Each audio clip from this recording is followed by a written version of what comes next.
the extent that the company has a significant economic presence in Nigeria. It'd be good to be clear the boundaries between significant economic presence and residency in Nigeria for us to understand better. It would also be good to understand and clarify this model are also non-resident in some services because that's the only way that they can access those services in a cost-effective manner. And most tech companies in the digital economy will fall into this bracket quite easily. And then also it would be good to disaggregate that term, significant economic presence, to also understand what is driving it. To a large extent, if you disaggregate it, you find that there's a long tail of SMEs that are supported by that presence, and there's a very small and very limited number of real large corporates. So, imposition of new, whether they are tariff-based or non-tariff charges, WHT and so on, could also increase the cost of doing business for SMEs. And yet we need those SMEs to grow. I'll just share a little bit example. We operate a platform. We are a platform that brings in consumers and sellers of different products and services together to transact.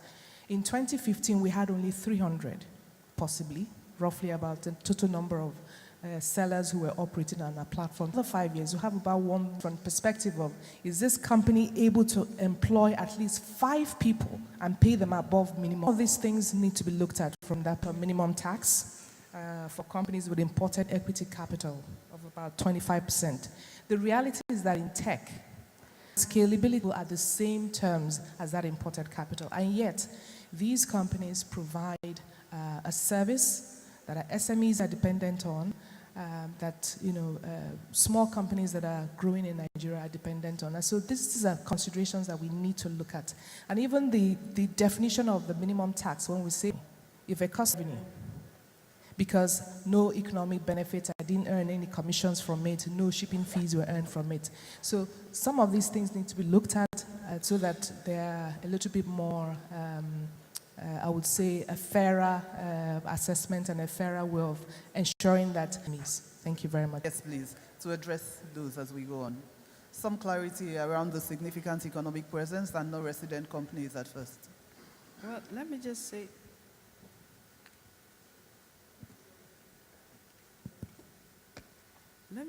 that I'm glad we're actually talking about taxing the digital economy. We now have an opportunity to do that. In the past, these are businesses that have been running for a very long time, and the country has not been benefiting from taxes from these businesses. And also, let's remember that however small a business is, it does draw on some physical infrastructure as well as social infrastructure. That's the essence of paying taxes. I'm sure my sister is not saying we shouldn't be taxing the digital economy. You've raised a very important question about what is a significant presence. It is define what that is. We have the same committee that did the Finance Act with all the agencies discussing that, and we have to provide a significant private sector participants so that as much as possible make sure that the small businesses, the regulation. We inaugurated the FIRS board 1.5 weeks ago, and that's one of the major things that they're looking at now is the regulations that will be required in respect of most of the aspects of the bill that affect FIRS. And once they do the draft, then the committee is looking at it, and we will agree, and then the regulations will be released. On the payment of minimum tax of gross turnover, we thought what we're doing is actually simplifying what the minimum tax is. In the past, it was actually quite complicated. There were 3 different indices that have to be measured to arrive at the minimum tax. So now we're just saying just on 0.5% of turnover.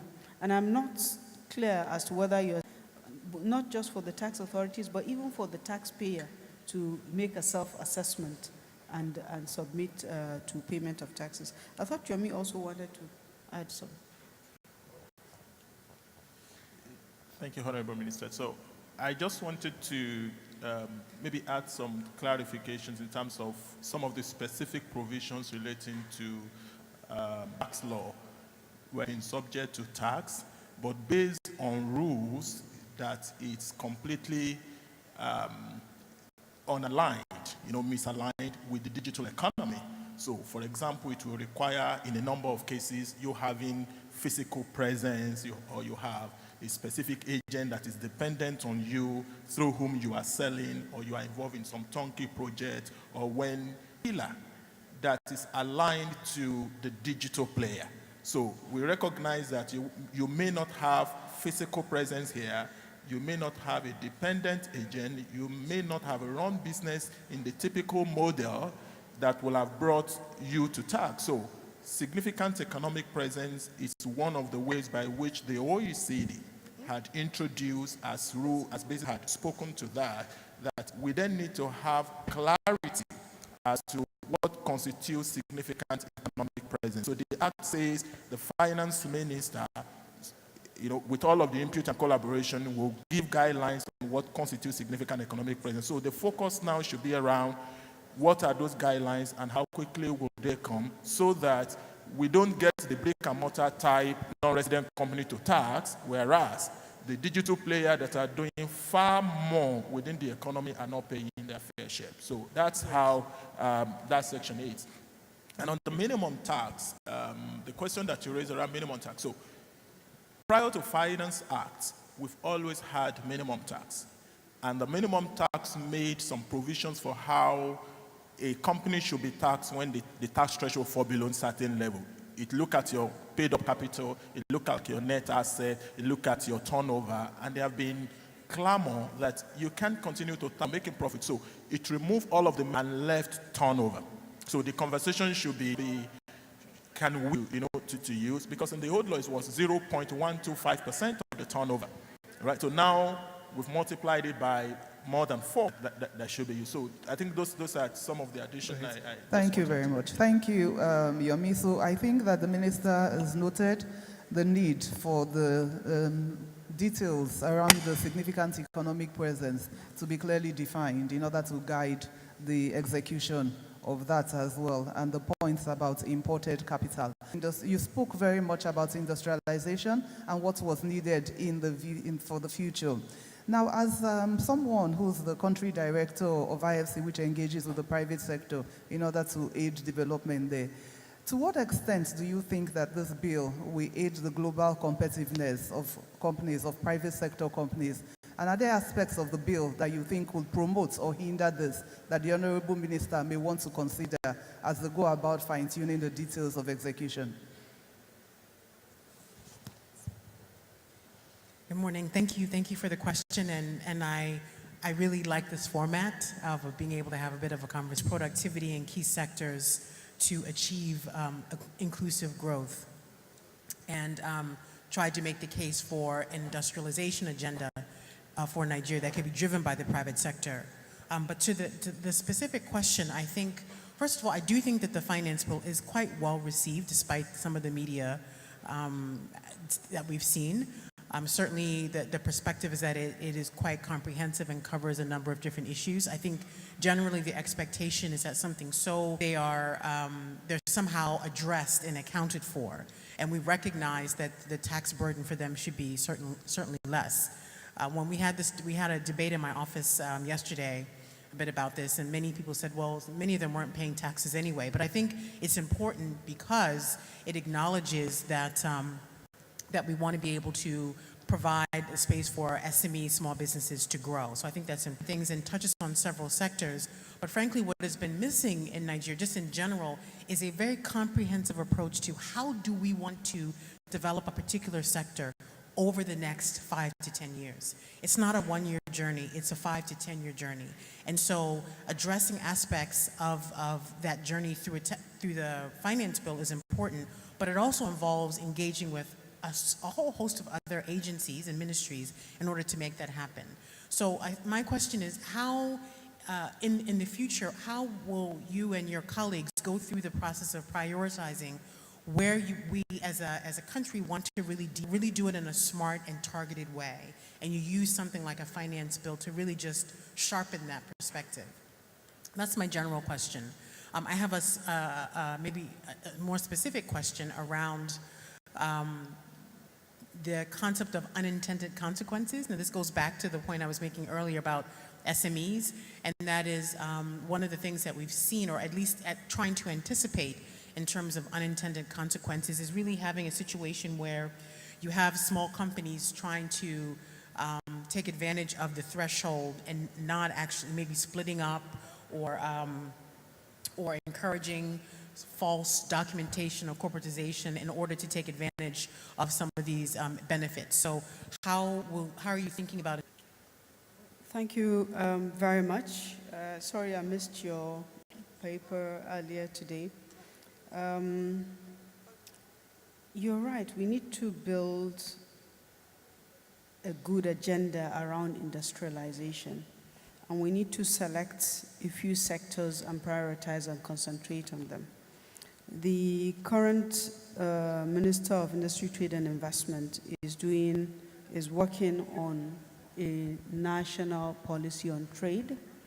And it is a process that is supposed to be consultative, so there will be engagements that will be held over a period of time with not just within government, but also with the subnationals and with businesses. Already, there has been some effort done sector investors to develop by government. In the agricultural sector, the concentration has been developing some key value chains. And already, the work that has been done will be offtake of the produce from the farmers and then the market. The other value chains that were supposed to be developed alongside rice is maize and lagging behind, in the sense that the flour mills are for domestic consumption. So there has been a lot of attempts to select sectors, but I can tell you that in general, there's a special focus to build small, medium enterprises. And why that focus is because we have a large population and we also have a very large employment. And for any economy that grows in a manner that is sustainable, the largest employer of labor has to be SMEs. So we're putting a lot of effort to make sure incentives are provided, support of various kinds are provided to small, medium enterprises. And in doing that for SMEs, you can't concentrate on a sector.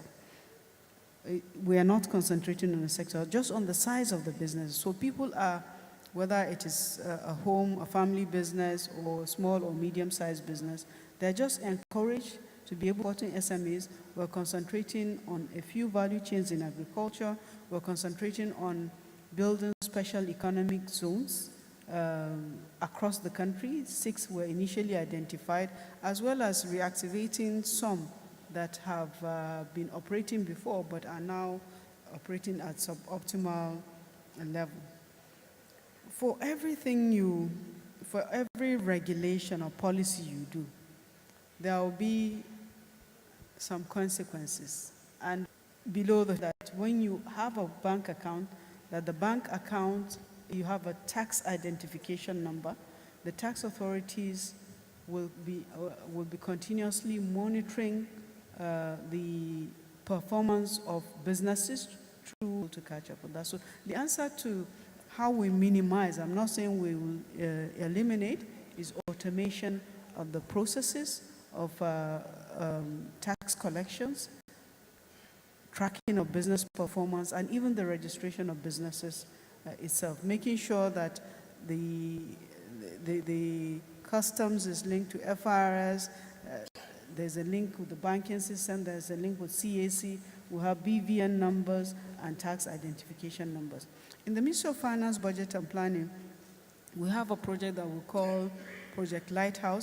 So we also, on our own part, track business performance. Great. Thank you very much. Dinesh, MD, CEO of Lagos Free Trade Zone and Tolaram Group. The Tolaram Group has interests across several sectors, FMCG, food and beverages, energy, to many of these categories, either small, and then you find by aspects of the Finance Act as a large conglomerate. And is there something in it that is advantageous to you? And in the areas in which you have been disadvantaged, would you like to call those to the Honorable Minister's attention? Thank you, Inase. At the outset, I think the whole Finance Act is a step in the right direction. We really applaud the government because in the taxation, if we take the 10 metrics on the basis of which the ease of doing business is calculated, I mean, 3 of the matrices are below the 131 rank, which is entry to kind of make it more towards 100. So that's something which is very welcoming. Some of the aspects of the Act, and I would like to draw the attention. It addresses 2 issues. One is it allows reinvestment and grow in Nigeria, but in substance, we would require your help, ma'am. The second area in the same chart, which we saw was, yes, the whole management service fees, which can be remitted, or rather which can be allowed for deduction without seeking the NOTAP to make the remittances of those management service charges. They are allowed by accessing using Form A. So that's more on the on that chart. On the VAT aspects, the increase, yes, it does impact us as a business. However, there are 3 areas we would like to draw your attention. One is still there is lack of clarity in what per sale. The VAT incurred on that is still not allowed as part of the claimable VAT input. That's one. The second is items which are exempt from VAT. The list has been elongated, but in processing some of those products, there are still vatable inputs. So what about them? So the third aspect on the overall VAT is the whole value chain. To give you an example, for example, bread has been. Bread was always there as an exempted item under VAT regulations. Government this time included flour. So that means the whole value chain becomes VAT-free as far as bread is concerned. But for example, pasta, if you take a same corollary of bread, in terms of ingredients, they are almost similar, but pasta is still subject to the VAT. So that creates that inequity. And as a matter of statistic, pasta per kilo is cheaper than bread per kilo. I mean, I'm not talking volumes, but in terms of per tonnage basis, if we compare the maths. So those are, I think, the 2 broad areas. The third area on the SMEs, which impacts business operators, would be, yes, it's a welcome development. The SMEs being, exempted below 25 million at the threshold, and at what point of time the SME comes into the tax compliance net. So that's something which has to be clearly laid out in the framework. And the second aspect which really matters to the operators in the country is, for example, if we have an SME so will there be a differentiated tax identification number for those SMEs, or they would give us a disclaimer that they are not eligible because of the minimum, turnover criteria? So those are, I think, the 3 broad areas we would like going forward. But perhaps the Honourable Minister may want to address the question of the tax identification number and whether it's unique or whether there can be 2 tax identification numbers. Well, thank you very much, Group. And also is a subject that is not fully addressed in the finance bill. And that is something we had considered, but we couldn't get a consensus on it. So in the next circle, we will be looking at that. We will look at that again. The inequity between bread and pasta. I must say that when you look at the citizens that are at the lower level, bread is almost as staple as rice. Very few flour, but we also need to. But having pointed the similar mix of materials, open everything up at the same time. This is an annual exercise. I also note, and actually, to be honest, I haven't thought about this. How will you, as as children's identify a small business. Even though we said the small businesses will not be paying tax, but we still expect them to register. We still expect them to have a tax. It falls in some kind of a unique identification for those category of businesses. Thank you very much. Yomi? I think the current issue, it's around implementation, roadmap, and framework. Thankfully, you did announce during the board of FRS inauguration, the 1st of February, which kind of calmed nerves, because as soon as the act was signed, or the bill was signed on 13th of January, versions started circulating. You'll be surprised, from the clean copy sent to the president to the one signed with, and so people started getting agitated as to implementation roadmap and all of that. So you did announce 1st of February, but during the announcement, you made specific reference to VAT. Now, there are other provisions, so the SMEs are asking, when should the deadline be for banks to the guidelines and roadmap? How do we transition? Who is an SME? We have mentioned the turnover threshold of 25 million, but how is the certification done? Are we using prior year tax clearance certificate? Is it after they file their tax official gazette? It's because without saying the official gazette, it would be a critical one now. On the right copy of the Finance Act takes all the provisions in the Act to plan implementation.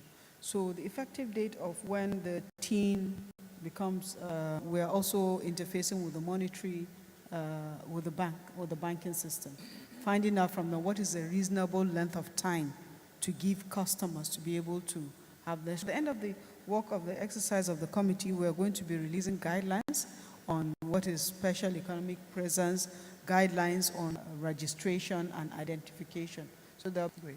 Thank you very much. Before I open it up to questions and answers from the audience, if each of the panelists will just very quickly say what it is that they would like to see specifically in the next finance bill, because things I would like to see, for example, the minister had mentioned that identifying these SMEs was very important and being able to classify who exactly is an SME. And she mentioned the fact about BVN, TIN, and through the banks as well. That's one area in which battery it. We're also looking at other things, duty. All of those are additional costs that also affect our operations. And I'm aware that some countries, for example, Morocco, are looking at a situation whereby transactions that are paid online and prepaid, not cash transactions, are actually non-VAT. Yeah. And for the record, today we pay fully that and we currently pay VAT. Yeah. We've been paying since inception. Okay.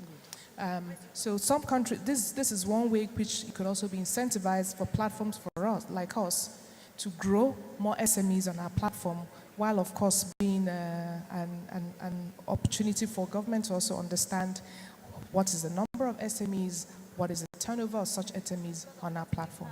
Great. Thank you very much. Emma, one quick comment. Thank you. So I'd like to make 2 points in terms of what I'd like to see going forward.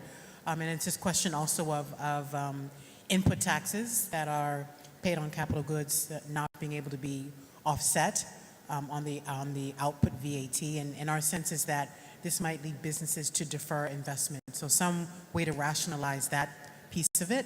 And that again, when businesses are investing, obviously then we have a space for improved productivity. And then secondly, Nigeria has I think in Africa has the largest percentage of an informal sector, not just the absolute number, but percentage-wise, Nigeria I think is the highest in Africa. And so just some recognition that there needs to be a simplified tax regime for micro businesses. We talk a lot about there's 17 million or plus micro and small businesses in Nigeria. The vast majority of them are micro, right? They're probably 100, 200,000 SMEs, but most businesses are very, very small. So some way to acknowledge, bring them in the tax net in a way that offers a simplified, very, very simplified tax regime that brings them more into the formal economy, but then again allows them to continue to grow. Thank you. Dinesh? Yeah, so one of the key things we would like to see is what Adam Smith always used to say in the 4 principles which he laid out was certainty. For example, I had narrated the 3 points.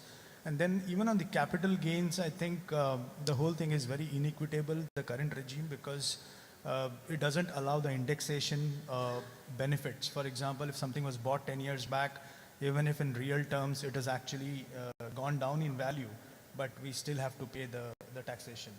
So it's a double whammy for the seller. So if we can look at those aspects, I think that would be great. Thank you. Thank you. Yomi?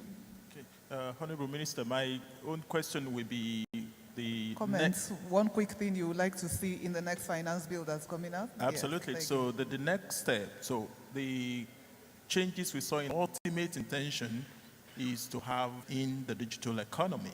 So is there any plan to still keep the regulatory reform in focus? Is there any plan to, make a wholesome replacement of the regulation, or is a plan to? I don't know whether the Honorable Minister wants to respond to replace regulations. There is already a work that has been done by the Minister of Communications and Digital Economy, a national digital communications policy.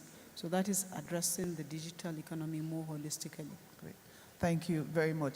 At this point, I think that we're fast running out of time. We have just 5 minutes left, so if we could take 2 or 3 questions, if there are any, from the audience. That hand went up first, and then there's someone waving frantically at the back. I'll take the lady at the back, please. So 2 quick questions or comments with regards to what the Honorable Minister and her team have to be mindful of. Good afternoon, everyone. My name is Ebuka Oguchiku, and I head the Digital Media and Communications team for RICS UK. So my question is, how are we employing technology to actually change the sequence? For instance, blockchain can solve most of these problems you're talking about. Everything can be sorted out. AI is another thing that can actually do this. So we would like to know, because I'm tired of the problems, I want to be part of the solution. How can we plug into technology to tackle these issues? Thank you. Then a contribution. This is my first time for this. I heard it's the 4th time. So I would like to know if we have more of like anything like a communique so we can measure the progress. We don't just want to come here and talk. We want to come back and review what we have done and see what we are doing next. Thank you. Okay, thank you. We'll take the question at the back first before the answers. Yes, please. Good afternoon, everyone. My name is Oluwatosin Olasende. I'm the founder of Money Africa. Money Africa is a financial literacy platform. So I'm just going to 2023.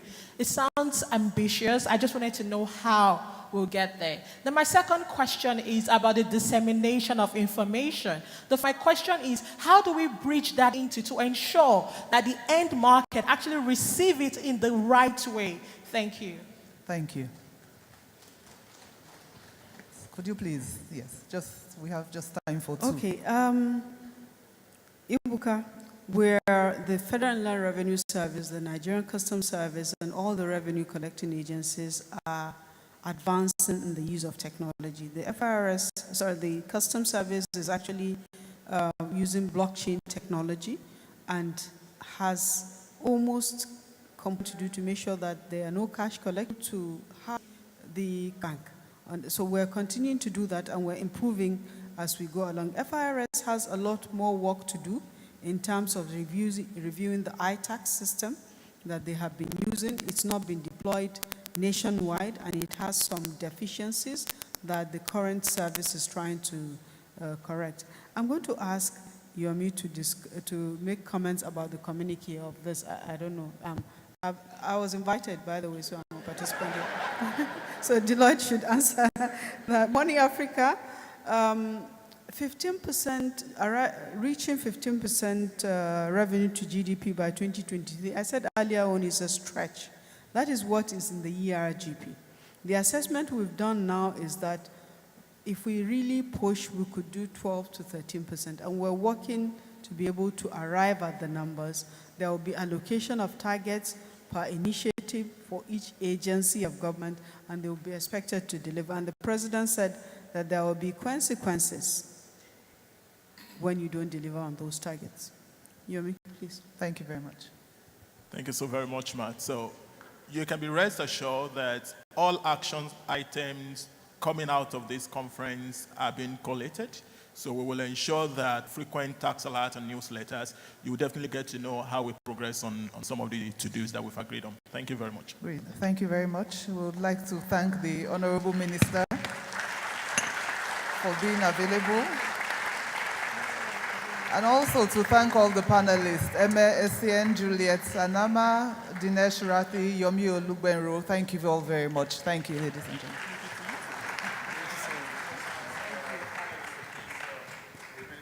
For a few seconds, ladies and gentlemen, please give them a round of applause. Very quickly, we will move on because of time, and we want all the panelists, including the minister, to please stand. Please join them on the podium very quickly. This is for this panel. The second photograph will involve our landlord. Press him.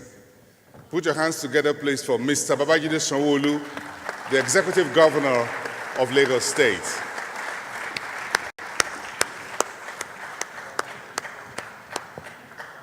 You know, traditionally, you would say Baba Landlord. But when he says he's Mr., how do you address him? You can't go with money and say Mr. Landlord. You still have to say Baba Landlord. So, Your Excellency.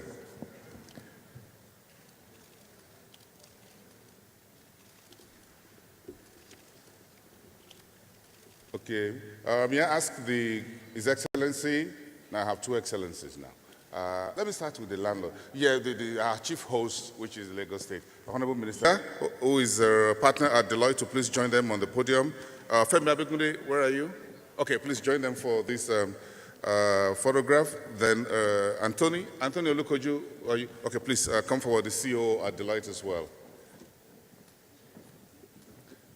For this family picture,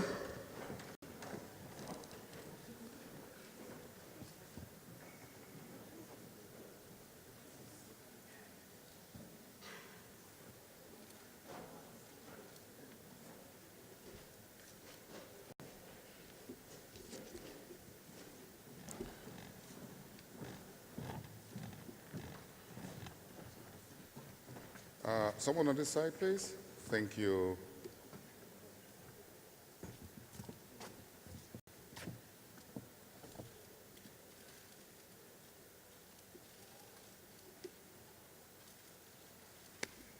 Thank you very much. Thank you, everyone. Thank you. Thank you very much. Please take a seat at the center of the podium. Please give him a round of applause, please.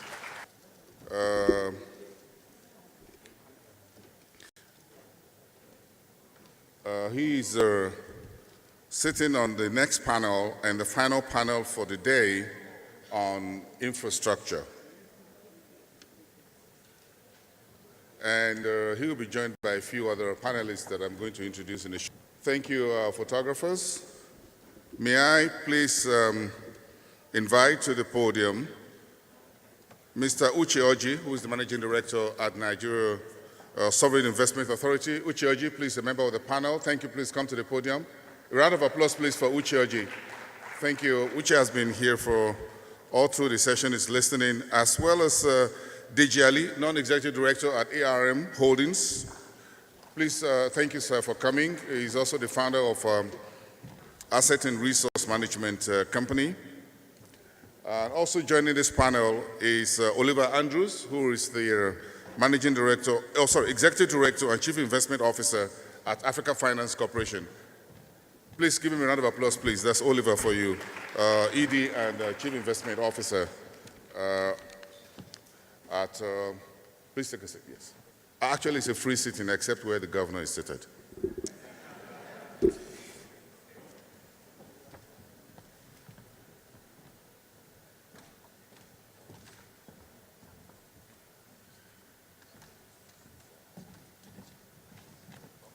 I think we will have this conversation, but I would allow His Excellency the presentation again because he just took 100 billion naira from all of us, except those of you who live in money. So I want to hear from him. Let's hear from him how he intends to use that 100 billion. But again, Lagosians are demanding a lot more from His Excellency. And oftentimes I wonder why. But it just occurred to me why CITA is created, but he's the only governor that show me the money.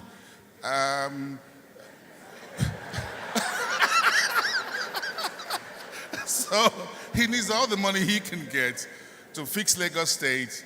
Then the Okadas and Keke Marwas start adding to his problems and whatever he's trying to deal with so many things. Your Excellency, good afternoon. Welcome to the program. You have the floor. Please, a hand of applause, please, for His Excellency, the Lagos State Governor. First is to apologize for coming a bit late. I would have loved to have been part of the conversation before now, so that at least I get a feel of how many people have shaved my head in my absence, right? Well, I'm here now. But just to also make a first observation, right? Sitting on this panel, I think it's not reflecting the event I'm just coming from. So we just launched a he for she gender equality campaign, with the United Nations. I'm not seeing anybody in some sort of like a rainbow color that will be equal partners. Because one of the things we've taken away is that, and so I just want to, for that, I like the first panel, which had a lot of diversity. So, may I, Your Excellency, yes, and seek the indulgence of Deloitte to have the Honorable Minister of Finance, Zainab Ahmed, sit with us. Please bring her to the high table, please. Thank you very much. Thank you, Emma as well. Emma, just come with the Honorable. Honestly, it's so important. Thank you. Thank you. Because with that diversity, it sort of like just confirms a lot of things we talk about, right? And I'll say that for us in Lagos, the three critical people that are handling my infrastructure project, they're all female. They're all female engineers, right? And I'm happy, I'm excited with those appointments because we're beginning to see the effect of it. So thank you very much, Deloitte, for inviting me. It's also true. So if you had said that we've just raised 100 billion, not quite, because we haven't signed it. We're still waiting for the approval of NEC. But the interesting thing, it's true, right? We were pretty much lucky at the time in which we went to the market. So we started the conversation around October, and we knew we needed to be very smart, to be able to use the 2018 financials, right? And the Honorable Minister, who I must say that she deserves a round of applause, to get some approvals from her for us to be able to still play around our ratios, and they were very transparent ratios, and she gave us those approvals and those extensions. And so the second part of our luck was that we entered the market at a time where the market was actually very soft. Towards the end of the year, right, investors were looking for what are the investable instruments to put their money, and our bonds, just spring out at that critical time. So not only did we raise that amount of money, we're also able to clean up our balance sheet. The entire borrowing of Lagos State, we're able to reprice all of them, and from the savings we're looking at, say, is the first sub-national, sub-sovereign volume of bond for 10 years at a rate that is pretty interesting that we have. So we want to thank you, Honorable Minister, and all of our investors. Some of them are in this room. I want to thank you very much and to say that you have put good money in good business. And so what are we going to do? We just signed a budget. I cannot compete with federal, certainly, of a little over $1 billion naira. A trillion naira, 1.16 trillion, right? That's the biggest audacious budget of the Lagos State. And in that budget, we're meant to be doing about 64% capital and about 38%, so 36, 37% recurring, right? Recurring, we just also signed a minimum wage in which we'll be paying 35,000 and above to over 160,000, public officers, understanding that the cost of living in Lagos is certainly higher than comparing other parts of the country. So we said to ourselves, if other parts of the country can pay 30,000, there should be a premium, given all of the challenges that comes with staying in Lagos. So we looked at that, and we're also helping them to also meet their insurance policy, right? So in all of that, we're also ensuring that all our civil servants can be part of our insurance, our health insurance policy. So all of that is factored in. But in terms of infrastructure specific, so in that budget, we're believing that, especially with the bond that we've just raised, we're believing that we can clearly have a cut in bridge lines, and these are all the major critical infrastructure that we'll be doing. Of course, housing will be an enabler, whereas the like of DG Ali, will put further investment there. We believe that in housing we can be an enabler, in that. But specifically, what are the things that you Lagosians must be expecting, for us? We're finalizing a procurement around a regional road. The regional road is a 9.3-kilometer road from somewhere off VGC and into busting out by the end of Freedom Road, right? So this is meant to be a toll road at the end of the day. It passes through water, right, and land.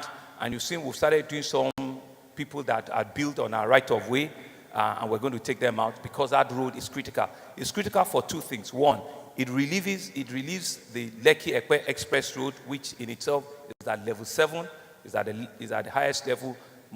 That's one. Secondly, it also helps enhance traffic for the 4th Mainland Bridge that we've started the procurement for. So we're doing that road. We're also doing a couple of bridges. There's a bridge that we need to complete, which we call the Penn Cinema. There's another design for another bridge, which is supposed to come from Okpebi Link and hit somewhere around Maryland. There are 2-3 other roads that are not in areas where a lot of you here will know. There's a road called Ijagemo Ijedodo, Ijegu Road, right? It is on the western part of Lagos. It's a 7.6 kilometer road. Yes, I know you will never hear of those things, but they are critical roads. They are critical roads for that arm of Lagos, right? It's going to be joining about 6 communities together, right? It has a road from Ikotun to there's a place called I'm trying to remember the name now. I can't remember, but it connects at the back towards Lasu Iba Road, and so that whole community, needs to be fixed, right?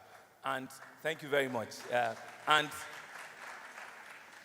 And we also have other roads, just so that people in Victoria Island and Ikoyi know that we're not forgetting them. We're cleaning up the CBD in Victoria Island, so the whole of Adeola Hopewell, Adeyemo Alakija, Idowu Taylor, Afribank Road, we're cleaning all of that road up. So all of the critical areas where the people that also will pay the taxes are, so we've pushed.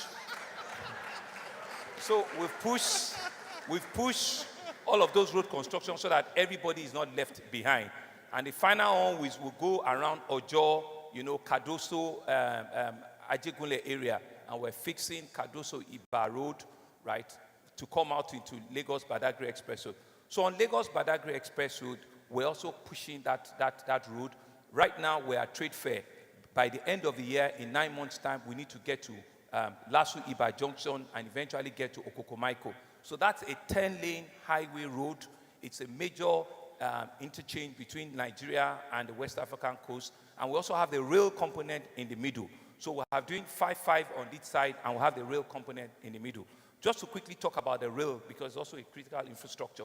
There are 2 rail projects that we're promising that we're going to deliver, and the others, we've started the procurement, which is we've done an expression of interest on 4 other rail projects, knowing fully well that we cannot swallow the cost on our own. So that has gone on international media for expression of interest. Same with the 4th Mainland Bridge. For 4th Mainland Bridge, actually, is a 37-kilometer road that would start from somewhere around behind Aja, Langbasa, exactly. That's the name. It will take you to Ijegun in Ikorodu. It will take you out of Ikorodu, take you into what we call Agric Ishawa Road, and eventually it might actually take you, go right around the circle like that. So we're expecting some PPP model on that. So we're doing PPP on 4th Mainland, we're doing PPP on the 4 other rail projects. But the 2 rail projects that we are taking on is the famous Blue Line. The Blue Line is a 33-kilometer from Okokomaiko to Mile 2, eventual to Trade Fair and to Marina. You have seen the bridge coming out in Marina, it's not a fun bridge, it's a rail bridge. And in your life, you'll see rail on that bridge very, very soon. Right? There's a major terminal that we're going to be building at Marina, because Marina is a major hub for that blue line. So right now, the track has passed mile 2. The phase 2 of it is supposed to take you from mile 2 and take us to Okokomaiko. So, but the phase 1 of it, we're hoping that we can put the track. We have a 4-coach track. The track is actually parked on top of the terminal at National Art Theatre. If you see that, so we will have demonstrable rail moving before the end of next year. And I won't disclose, but I have investors even on this table here who are looking at helping us with completion of the financing of that rail project. At the end of next year, in 2022, rail must begin to happen in Lagos. That's on the blue line. On the red line is on the existing rail corridor, which I understand the Honorable Minister for Transport has been here. He has taken the show. Same railroad that all of us that grew up in Lagos, you see there's a rail track at Yaba, Ebute-Metta, Oyingbo, Jibowu, and all of that. So very quickly, we're going to award that rail so that we can utilize some of the corridor with the federal government. There's procurement about that too. We're finalizing it. And it's part of the monies that we have raised, from the bond market. So these are some of the very critical road, rail infrastructure that we want to do, right? Because transportation is critical for us, we just don't want to stay with just building roads. We also want to push the correction, the narrative around our BRT model. So we're completing also our BRT rail corridors, and we're also ensuring that we have, stations all around the city where we can have fast-moving BRT lanes moving, and we're also going on the waterways. We need to utilize the opportunity that water God has given to us. So we're building additional terminals on water, and even we have made investment in boat procurement for us to start. We just want to be an enabler in that sector because people are skeptical, people are moving back, they don't want to be the first to make the investment. So we've procured about 14 boats, and in the month of February, we are launching, our lag ferry on waterways. It is safe, it is secure. I will go on it just so that I can give the citizens the confidence that it is also very safe to move on the waterways. But beyond just building the terminal, we're also going to be putting what we call water balls everywhere, so the navigation can be easier, and we'll be doing some dredging so that they can get to the terminals safer and quicker. So once we do all of that, we're believing that movement in Lagos will be easier, will be faster, and we can reduce your traffic time. Once we reduce your traffic time, we believe that you can do more business because you can come in with different parts of the city quicker and faster, and your economies of scale will come in and businesses will flourish. That is on the big side. On the soft side of infrastructure is for us to do health, to do education, which are like social infrastructure. They are critical to us as well because we need to be able to take all our vulnerable and that are not as rich as some people in this room. Thank you very much. Your Excellency, got to manage a city like Lagos or a state like Lagos where you have is the landlord, you have paved downtown Lagos like this. Then for those of us who live in Langbasa, the other big areas around the Cotton and all of that, he's trying to manage all of us. So it's just a balancing. Thank you very much, Your Excellency. Give him another round of applause, please. And actually, you missed the Honorable Minister of Transportation, but the Honorable Minister of Finance and Budget, National Planning, met a bit of Rotimi Amici. It was quite informative and what you presented. I was hoping you would arrive a little bit earlier so that I could have two of you for the price of one. I know you want to lock him down because he is someone that I was looking for a fight because he was building railways that would take people out of Lagos. And he says people want to leave Lagos. No, the governor is shaking his head. He doesn't want to lose the tax and the IGR in Lagos State. I live at the edge of the city, and I was about to head to Ibadan myself to leave as soon as Mr. Michi's railway is finished. But now that you're here, if you reduce rent, whatever in Lagos, I'll just stay back. Where if you build those things to talk about. Okay, so let's move on very quickly and talk to, let's allow Uche Oji, who manages our Sovereign Wealth Fund as a Federal Republic of Nigeria, to give us account of what he's doing. I'm sure part of the project that Uche here when what the NSI is doing in terms of infrastructure, and if the new infrastructure tax credit, what are your thoughts about this new initiative?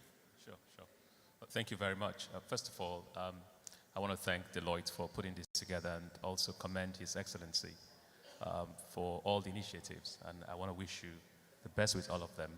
All very innovative, all very new. There are probably three things I'll speak to, and then I'll speak about NSIA. I think innovatively, think big, and think bold. 100 billion naira bond helped restructure the entire financing, which I think makes a lot of sense. But I also would like us to think about longer tenured bonds. Argentina is a broke country, and yet they managed to do a 100-year bond. So I think we need to be able to think a little bit more aggressively about how we look at the tenure of the bonds that we issue.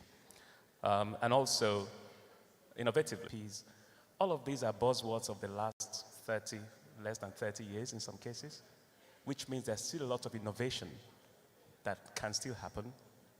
It didn't exist 30 years ago. It was innovated. And so to that extent, we've, in NSI, started to think a little bit more creatively about many things, about how we can mobilize capital both locally and internationally, but largely locally. If you think about local capital available, there's a lot of work that we're now doing in that area. So let me speak to 3 or 4 things. Infrastructure. Earlier this last year, the NSIA changed its capital allocation strategy from 40% to infrastructure to 50% to infrastructure. And that may sound like a small move, but it's quite significant. And it's significant because the second part of our strategy is now to mobilize 4 times the capital that we invest into infrastructure. So that tweak is bigger than it really looks, right? So in 2020, most of what you're going to see us do, and our theme for 2020 strategy is growth through partnerships and co-investments. So we're going to be looking at creating instruments that will bring other people into the projects that we're working on and creating a much more expansive footprint on those projects. We also decided to focus and narrow down to 5 areas for infrastructure. Those are roads, healthcare, which we'll of course call social infrastructure, agriculture, gas industrialization, and power. These are the 5 major areas of focus where we're going to be looking at projects, developing projects, and raising financing. On roads, this is one area where we've actually been able to think innovatively, because in addition to NSI's direct investment, we're also managers of something called the Presidential Infrastructure Development Fund, which is a side fund and a side vehicle created to tackle 5 major pieces of infrastructure. First of them is Lagos-Ibadan Expressway, which we are now, since August 2018, the NSI has been funding that project as part of the Presidential Infrastructure Development Fund. Based on the plan that's been detailed, that road should be completed by July, third quarter of 2022. The second project on that PIDF is the second Niger Bridge project. The third is Abuja-Kano Highway. The fourth is the East-West Road, and the fifth is Mambila Power Hydro Plant. The plan for that is, in total, this will be over $5 billion of projects across all 5 projects with the NSIA as a manager of that scheme. It's a very interesting and innovative way of thinking about infrastructure financing, because this is a staged, I tend to call it a staged PPP, with these projects now being financing, and I'm looking at. So these are 5 projects that, if you budget allocation has just not been adequate. You can't do that if you want to fix a critical road like that. And road construction is very important. I like a quote, and I'm not sure which president of the United States that made that quote, but it's a very important quote. He said, and it's attributed to JFK, I think, America is rich because it has good roads, profitable, by the way. So each of these, the economic viability is work. Healthcare, also, you're going to see us in climate change. So we're looking at agriculture, of course. I mentioned that we raised a fund, $200 million fund for agriculture. We're going to be expanding the footprint of that fund. We've just finished a project in Nasarawa State with our partners who are Dutch-based, and we're looking at another 6 or 7 more projects that will be rolled out across various areas of agriculture. So infrastructure for us, very important, an area of focus for the NSIA. And then one last thing I'll speak to. Many of you may not be aware of this, but and His Excellency has been very involved in some of the projects they're involved in. InfraCredit was obviously an initiative of the NSIA and we're looking to do many more things like that people can invest in is very important. So you're going to see an NSIA working at filling out these financial market infrastructure gaps that I believe will help. Many things that we have done in market infrastructure. So that's how we look at infrastructure. I'll stop here. Thank you. Great, Uche. Thank you very much. A round of applause for him. Just an overview of what the NSI is doing. But again, from looking at things from the federal government and subnational level, and I'm going to ask Oliver to intervene in if you're encouraged by the level of what you see from our fiscal landscape. We have the infrastructure tax credit, we have a number of other initiatives, the budget was passed early, we have the Finance Act. Do you think all of this come together is impressive enough for you at AFC? Do you think more that could be done to bring the much needed capital into areas of infrastructure? It's definitely impressive more. And I think the areas one would like to see, if I can just quickly say those, would probably be the processes it takes to get private sector capital into infrastructure. I'm enthused and greatly, I'm deeply honored to be playing some small role in a potential project in Lagos State. But where the engagement that we've seen recently has actually given us an encouragement that we could be able to fast track one of the key infrastructure projects and mobilize not just our capital, but other capital as well. So the reception instruments can we bring to bear in that? Yes, you can always talk about your debt and equity and all of that, but I also think it's the incentives that the government themselves, and you earlier on said no discounts or whatever. You expect me to mobilize and bring hundreds of millions. No, you can't increase the price. All of these for us will be obligations that we want to see strengthened, and we will want to see the participation when it's at sub-sovereign level of the create, and in fact, with what they've been doing at federal government level. Can't say much at this stage, but I think you will see a critical infrastructure investment fund to the tune of about 500 billion, which AFC will launch in the not too distant future. A round of applause, please. You have conversations that they want tax credit, and where are those critical sector landscape? Thanks for the question. I think for the infrastructure space in Nigeria, there remains a very strong appetite for the power sector. I always want to remind people that in 2013, Nigeria took a really ambitious and bold step to reorganize the sector. It was probably the most ambitious we've seen globally. And that in and of itself is something to note. It was a remarkable achievement just to go that far. Obviously, the devil's in the details in execution, but certainly the vision, at least, was a good one in trying to really restructure the sector. So there continues to be, certainly on our part as IFC and in investors that we speak to, an appetite for the power sector here because we know the need is very deep. I would say that appetite has changed a bit over time. So we see a lot more potential, for example, in off-grid as well as on-grid. And we're very much forward. It was lagging for a while, and we've seen some new momentum. Talked about it's sanctity of contract. When you sign on the dotted line, are you going to, in the next administration, say, well, it wasn't me? Can we renegotiate this? Now, obviously, we're talking about transactions that are negotiated in good faith between government agencies, private sector, investors. So it's really important to have that sense that when you sign up for something, you have to stick to it. We recognize that things like tolls are obviously sensitive, right? Tariffs are sensitive issues. These have to do with the social contract that government has with the electorate. Still, the commitment of government to continue to see through those projects for the medium to long term is critical. So for us, that's really the main point. And it takes a long time to build that trust over time. It doesn't. Into that would be roads, because it's a bit more challenging. We've had a challenging past in the Nigerian context, but it's also challenging. Toll roads are challenging every place. It's not just Nigeria. And I think one of the challenges will be, again, this question of the social contract, making sure that Lagosians are with you for the long term. So it's not going to be easy to execute projects of that size and scale, and it will be very difficult in many respects, but making sure that you have the commitment of Lagosians to go through that long-term process to see it through. Otherwise, very quickly you'll find people protesting this or protesting that. So I think more should be done to really bring people along so that they are part of the process of getting to a place where a state like Lagos can really be the center of excellence, not just for Nigeria, but also for West Africa and Africa in general. Thank you, Eme. He's the state governor because when the governor needs money, he knocks on the doors of the Jali first and says, I need 100, I'm doing 100 billion. How much of it are you underwriting, are you picking up?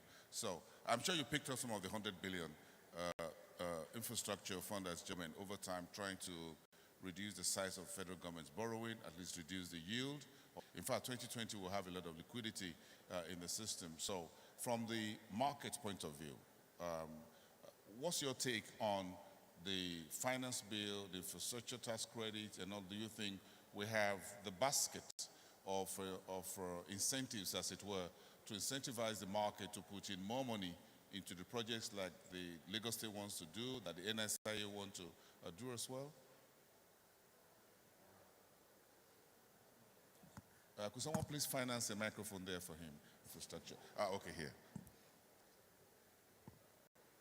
I think it's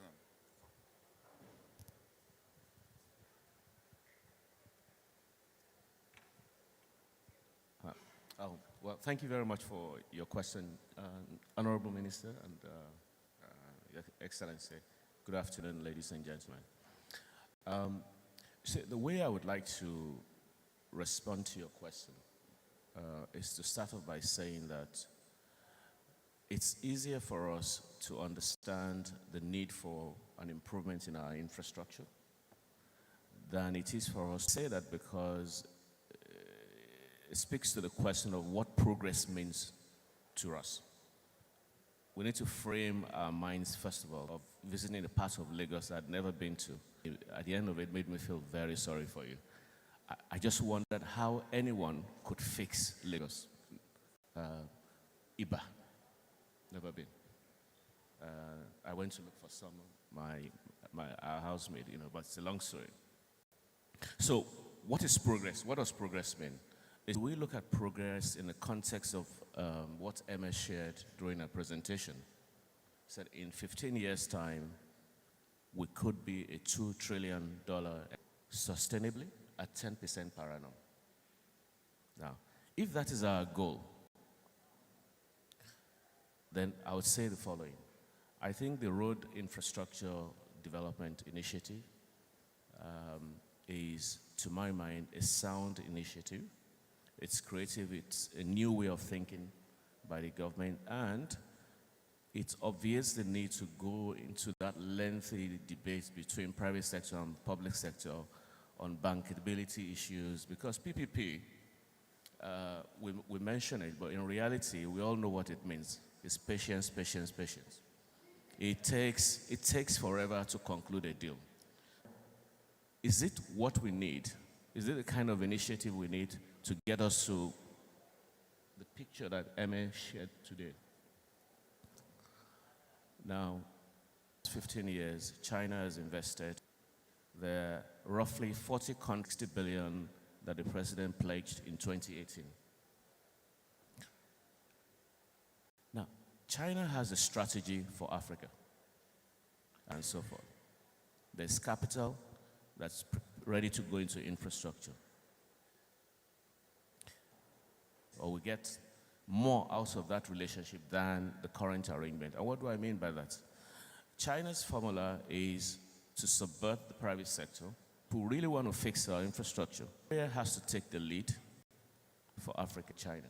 It's about the lack of equity capital. Why government is in a situation where there's so much to do, but there isn't enough money to go around. So I think at a strategic level, we really need to define what we want, how we want to go about it, and then cascade it, and we come across things. I'll just stop there for now. Well said, well said. Thank you, the founder of ARM. Give him a round of applause, please. I know the finance minister, Honorable Finance, Budget and National Plan is pressed. There's a cabinet meeting tomorrow, so I'm sure you're eager to get back to Abuja. But again, we want you to respond to some of the things that has been said around the panel here. What are your thoughts about what Oliver talked about, the need to a sanctity of contracts? We're signing with the Chinese, we're signing with the Germans for Siemens on Mambila. We're signing left, right, and center. And folks are asking if the next 3, 4, 5 years, the next administration, what happens to some of these deals? Will this contract continue to stay? Are they in the best interest of the country? And can we do more with the private sector?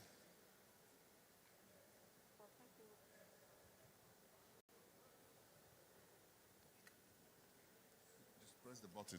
Just the button there. This works. Let me start by congratulating His Excellency, the Lagos State Governor, for an excellent outing at the bond market. When I saw your request, it was easy to approve it because the case that was made for the infrastructure to be built out was a very good one. And also, of course, we wanted to also help deepen the bond market, and this is in the bond market alone. So congratulations. And I don't know if the governor told you that the subscription he got was 200% over what he set out to get, and that he got a good rate of 12.5%. I hope I get that rate when I go out as well.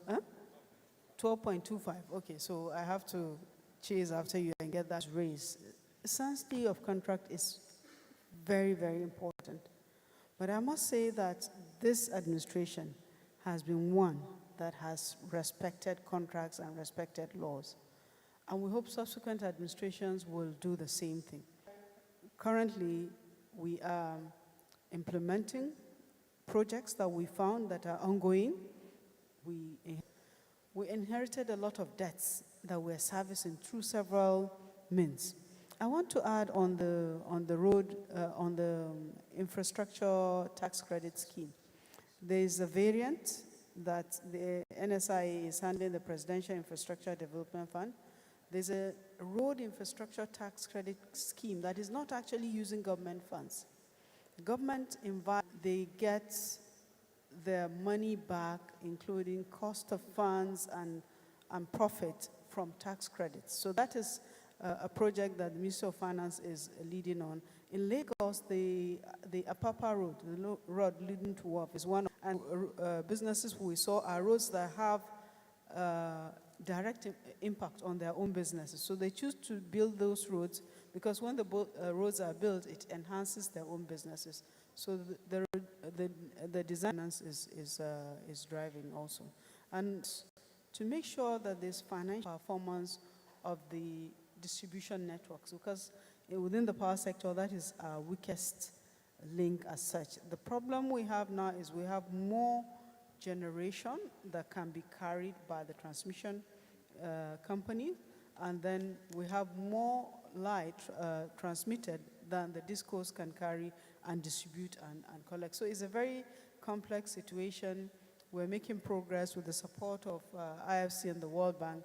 We hope to be able to... Applause for the Finance, Minister of Finance, Budget and National Planning. Ladies and gentlemen, if you allow me, I want us to take a few questions from the audience because we're pressed for time. Kindly indicate your name, make it very brief, and please, if your question is directed to any member of the audience, please let us know specifically. If it's directed to the Lagos State Governor, no questions on Keke Marwa or Okada or anything of this nature, please, or on Amotekun because of Southwest as well. I'm Adekunle Gafar. I'm a multimedia consultant and CEO of Tunwalk. I'm pillars of development of Lagos State. I led the team that did the animatics, and I understand, that one of the things is that we'll make Lagos State a cultural center. We want to know what, because art and culture cannot be separated. And art is a $67 billion global market. And Africa just have about 4%, of that market. We want to know what the Lagos State government is doing in terms of making art, as part of the tourism experience in Lagos State. Mr. Governor is one of the consultants, contractors to Lagos State, who asks for his tax before he leaves here. Just hold on, mark him down there. Anybody else who, if you're a contractor to Lagos State, you better don't raise your hand. Mr. Governor, I know is there to. We'll take just about 2 or 3 questions. Okay, the lady at the back in green, thank you.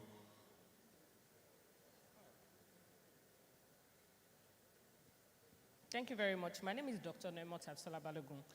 I would like to ask about some weeks ago in Lagos State.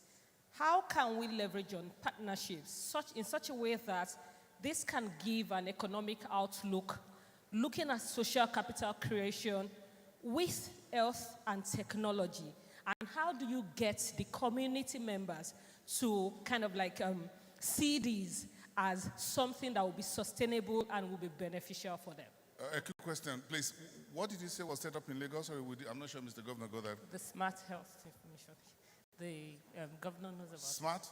Yes. You have the microphone, please. Could you please use it Yes, again? the health information system, working towards the health and digital. Yes, health. Okay, health information system. Yes, I hope we got that right. Okay, e-health, okay, e-health. Okay, thank you so much. Then I will take the next lady whose hand's up, and the third lady up front. Thank you very much. My name is Bukon, Your Excellency, Mr. Babajide Sanwo-Olu. I am a tax practitioner. Structural initiatives that you have high disruption that takes away lives and render people homeless and destitute, all in the name of building infrastructure. And I would appreciate if we could be more proactive in some of this. I know we have those plans systematically to ensure that we have as little as possible negative consequences. What am I saying? Recently, we started pulling down some structures, and some structures are being marked for demolition in Lekki. And you ask yourself, how did these buildings come up? They said they are on right-of-ways. And you ask, how did they come up? Did they get approval before they were built? And if they did, or if they did not, these same people have been paying land use charge. So somehow we know they are there. We waited for them to build, and now we want to build roads. We say they are on the right-of-ways. I do not think that's the intention of government. So we should have to work to prevent that as much as possible.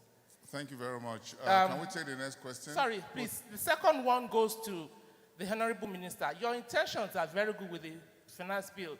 We appreciate you. We'll put 2 things on that. How do we ensure continuity after your own government has gone? Whether any party comes up, we need to be able to ensure that we continue with that budget process. Okay, and then, thank you, madam. What's the status of the Nigerian Police Fund? Madam, please, I will try to respectfully overrule you. Respectfully so. Thank you very much. Will we take the last question, please? My name is Dr. Martina Bakari. My question is to the governor. Thank you for doing a good job for us in Lagos. But I'm wondering why Takwa Bay is not connected to Lagos. Because of the sea level, the ocean and everything, it's a beautiful tourist attraction. And it's a cash out for Lagos. Why is the place not connected to Lagos? Thank you. Thank you, madam. Mr. Governor, we have a complaint box for Lagos State. We just put it in the complaint box. Thank you. Thank you very much. I'm surprised if I should miss this opportunity Deloitte has given me, and to also meet with my people. Thank you very much for the various questions. I think the first one is first to thank my good brother who was part of our team's development. Thank you. I'm sure it was all pro bono. But so you talked about art and culture and where we in and that. You know, it's actually the number 5th pillar, which is entertainment and tourism. And we're not just mouthing it, it's deliberate that it has to be there, right? On tourism, we finished our tourism master plan. I'm sure you're aware that we're building the biggest museum in the whole of sub-Saharan Africa is at the roundabout, you know, where you're down. And by the end of the year, we're hoping that it will be getting to completion. It has everything, right? It's going to have arts museum. It's a location where everybody in that space can come, and demonstrate various talents that they have, right? And so one of the other things that we're doing, we're also part of the 40 global cities in arts and culture. I met with the mayor of London the other day, and the only thing we talked about was how we can have a joint policy on tourism and arts and culture. And these are some of the things we want to learn, from them, how they develop that tourism culture and ensure that people actually come, when you have organized tourism activity. Later in the year, in September, we're actually having a Global Citizens event, which is a 100,000 event that will be hosting the world. It's all part of our tourism, master plan and agenda. And so we're equipping a building somewhere around GRA, which we'll call a one-stop tourism office, where everything, that you want to know, you want to ask about tourism in Lagos, you will have it there. We're also collaborating with some local practitioners, and we're developing Badagry, heritage culture, and also another one that in Epe, it's called a name, I can't remember the name, Shongwe Rigo or something like that, in Epe, Shongwe Rigo, yeah, in Epe, to become, an arts culture destination.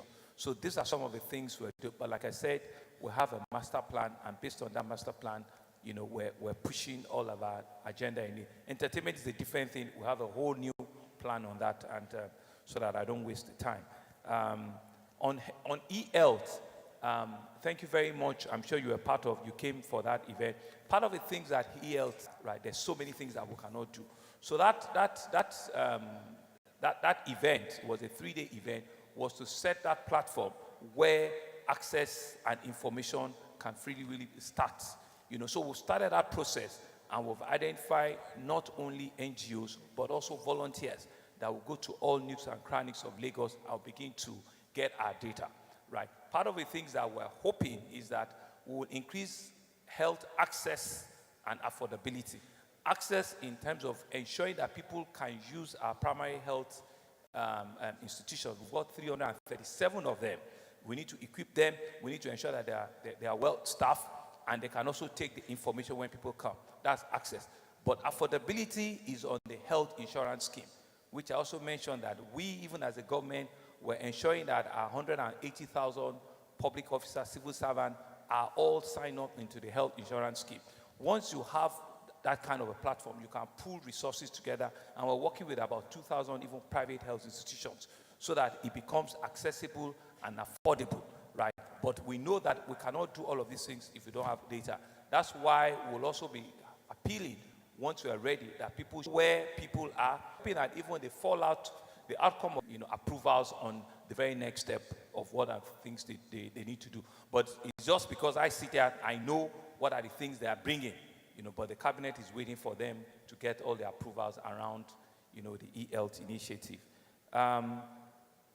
The Lagosian, my very good friend, I didn't get your name, ma'am, around building infrastructure and ensuring that where were we when those buildings came up and all of it is ours, right? A lot of people have done things wrongly, and I will not absolve our public officers from it. We have corrupt civil servants, we have public officers too that have compromised and ensuring that they distort the master plan, right? And they will give crooked or half-baked approval.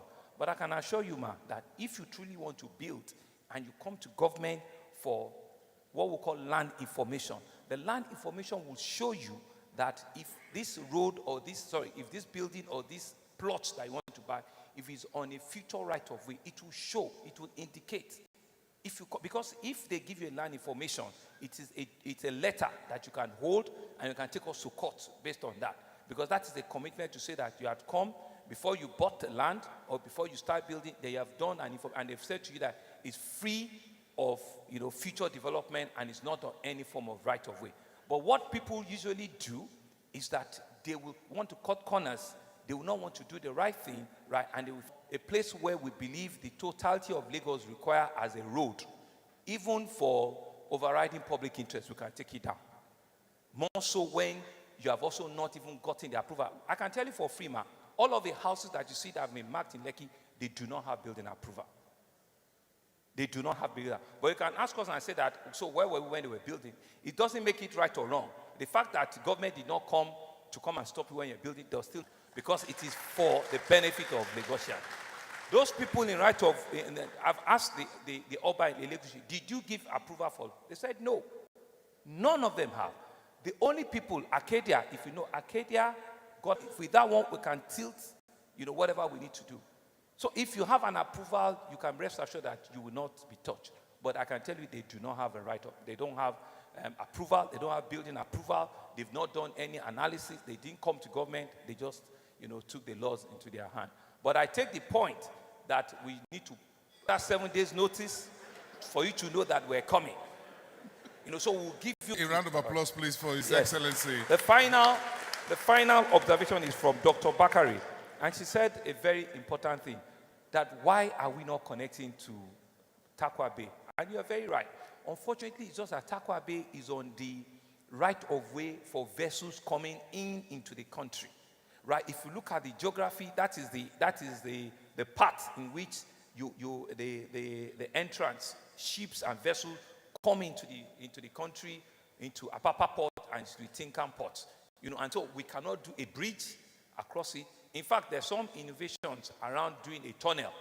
We're still thinking through it, and if our finance people say that it makes sense and it's bankable, we'll think. I've actually seen a design where somebody said they can help us do a tunnel. Right? It's a beautiful place, I agree with you, but we cannot do an overhead bridge. Even the distance is so short that you cannot have that coverage to be able to do a tall bridge and come down again, because it's just a short span of body of water. But that is the waterways that goes into our major infrastructure, which is the Apapa Port, the Tinkan Island Port, and so we cannot do that. And that's where it is. Right? I wish a round of applause, please, for my panelists. Thank you, ladies and gentlemen. There is one gentleman here in the audience who has one very special building in Lagos, and I'm sure so long ago. Put your hands together for the stock exchange is untouchable. Oscar will be giving us about 5 minutes before my panelists leave on the connection of the capital market to infrastructure, both at the federal and at the subnational level. Thank you, Oscar, for coming. You have the podium, please. 5 minutes. Please, another round of applause for him.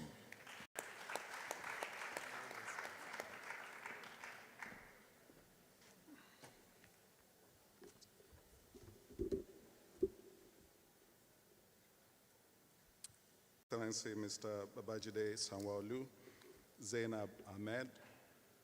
I understand His Excellency Right Honorable Rotimi Amechi was here as well. Dialogue, Mr. Fatai Folari, distinguished ladies and gentlemen, at this dialogue session on Nigeria's economic outlook for 2020, organized by Deloitte.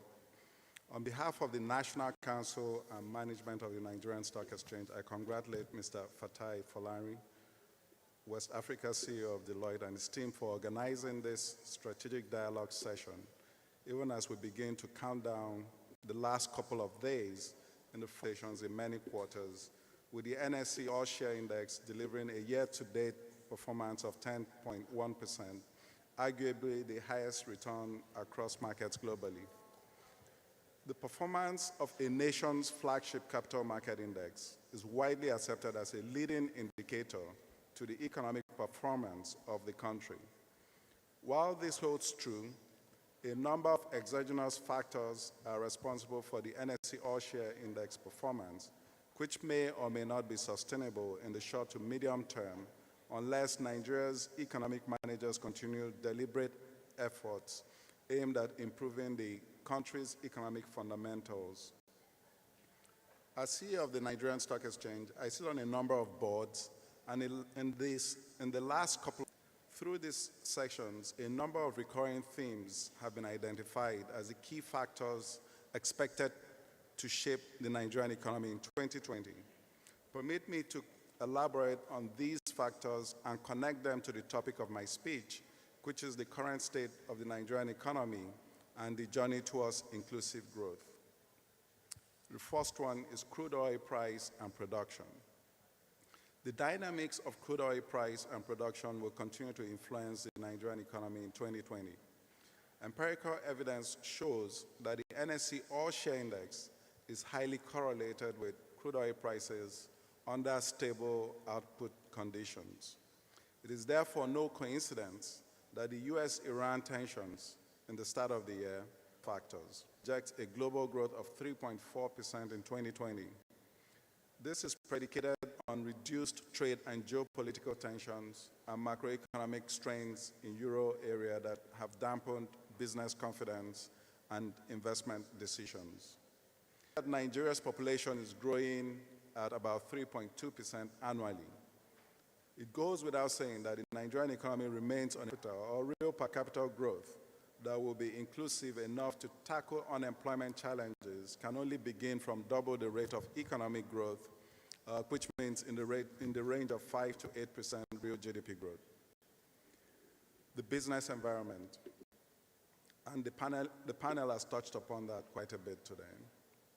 The NSC 20 enhanced focus on infrastructure renaissance within the country, coupled with the promotion of laws that support the business environment, will be key to Nigeria's success in 2020. Some of the issues that have been touched upon by the panel. I am pleased to see that the Honorable Minister of Finance, Budget and National Planning, and I understand the Honorable Minister of Transport was here earlier on, because these ministerial portfolios are critical to Nigeria's economic performance. Indeed, the country has recorded a number of positives in terms of infrastructure, particularly the massive work around rail networks nationwide, and the business environment, where Nigeria moved 15 places from 146th to 131st in the most recent World Bank Ease of Doing Business report, and was tagged as one of the most improved economies in the world in terms of doing business reforms. Legislation in terms of the Finance Act 2019 increases the chances of higher budget implementation. As a technology-driven multi-asset platform for the trading of equities, fixed income securities, and exchange-traded funds, the Nigerian Stock Exchange is well positioned to attract both foreign and domestic investors, as well as create sustainable wealth for investors within the economy.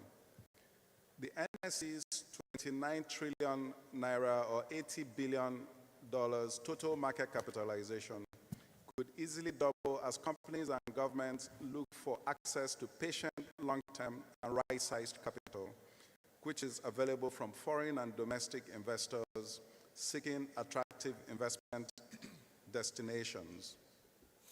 In 2019 alone, the listing by introduction of MTN Nigeria Communications PLC and the cross-border listing of Airtel, the issuance of green bonds by the federal government and large corporates such as Access Bank and North-South Power Company Limited, which was a corporate infrastructure green bond, all got the market excited.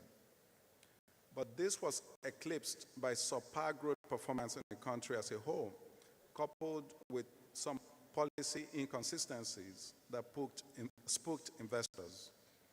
Therefore, the journey to inclusive growth in Nigeria must be one that recognizes the inclusive role of foreign direct and foreign portfolio investments, as well as domestic institutional and retail investments in catalyzing sustainable growth and development. It must also recognize the potential contributions of those outside the formal economy and provide appropriate incentives to crowd them into the formal economy. The NSC recognizes this and has adopted a two-pronged approach. One of such is the Growth Board, which will be launching tomorrow. The Growth Board presents an avenue for companies in their growth phase, access to the public markets. As a secondary initiative, the NSC is in the early stages of developing a private platform to encourage investments in companies at the venture stage by qualified institutional and individual investors. These initiatives are designed to crowd in companies such as fintech, digital banks, SMEs, that have hitherto not looked at the Nigerian capital market to access appropriate financing at their stage of development. I must say that these are also designed to support some of the government's efforts around the new Finance Act and what Lagos State is trying to do. We're very pleased to be part of the $100 billion bond that has been spoken about.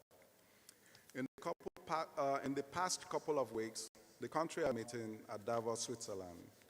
It was very pleasant to see His Excellency Mr. President lead the Nigerian delegation to London, out of which specific commercial deals have been sealed, worth over 150 billion naira, and other investment commitments of about. We must open ourselves up in a way that provides transparency and certainty around policy actions, which then allows investors plan for the medium to long term in order to take a decisive bet on the investment viability case of Africa's largest economy. Once again, I congratulate the Deloitte team, and I thank you very much for being patient. I understand that I was the only thing between you and lunch. Thank you very much. A round of applause, please, for Oscar Oyema, the CEO of the Nigerian Stock Exchange. Ladies and gentlemen, a round of applause for my panelists, the Honorable Minister of Finance, the Executive Governor of Lagos State. Mr. Oscar, you wait behind to have the group of photographs with Uchioji, Emir, Deji Ali, and of course, Oliver. Ladies and gentlemen, please, may we please rise. Thank you very much. Another round of applause, please. Thank you. We appreciate your time, everyone, to have the group photograph here. The photographers, please. May I also ask the CEO of Deloitte, Benro, Yomi, and the other partners to please step forward to join the panelists.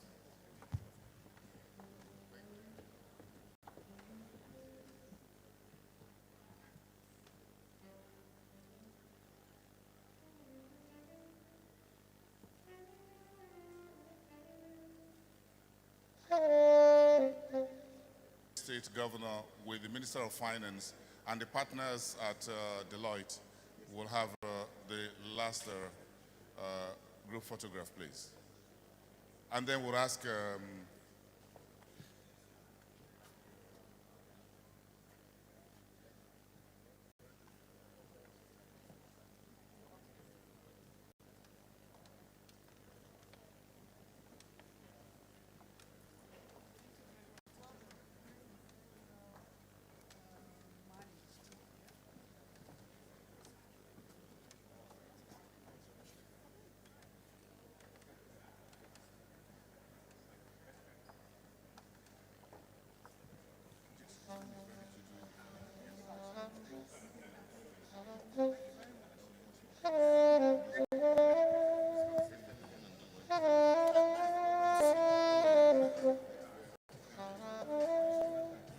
So how much did you guys take in